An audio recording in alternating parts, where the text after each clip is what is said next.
Nintzako lehenko gauzen bidala herrixa maitatu. Nire gaian 27 urteekin tokau jaten kultur zinegotzi izate, ez. Gero, Antxorroz kultur elkartez hartu nintzen, da eskeotik, 2009 urtetik hemen nabil, kultaka. Ni bezalako jente asko dago eta horrekin aurrera botatzen dugu itxen ditugunak.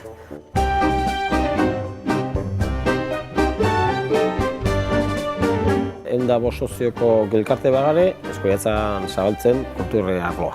Arlo guztietan, ez? Musika, antzerkisa, alegirua bultzatuz, herriko festetan parte hartzen dugu, txistura isen elkarteekin behitzen dugu lana, edozein gauza hirtzen dela Eskoiatzan parte hartzen dugu.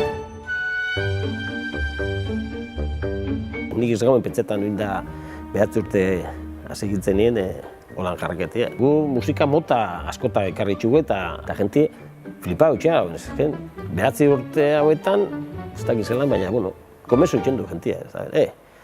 Eskoiatza ekarri, belako, holako, ekarri izan dugu, ez dakiz.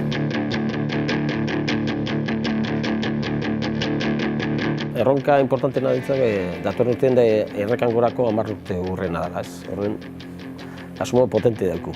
Asko da lana, eta norberako lana eta debaldeko lana esaten duten, ez? Baina ez badau dirurik, askotan gauzak ez litzeke izango, ez? Eta zorionez, topa dugu laguntza Eskoiatzan. Kutxa bezalako entidade bezala, egiten dagoela zabakantze bat, ekintza bat, importante dela, holako kutxa bezalako entidade bat laguntzen badago, ez?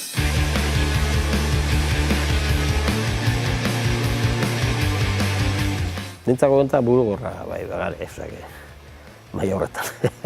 Eta guztetan, nientzako Eskoiatzarra peto-peto gara, eta baitu duelako herria.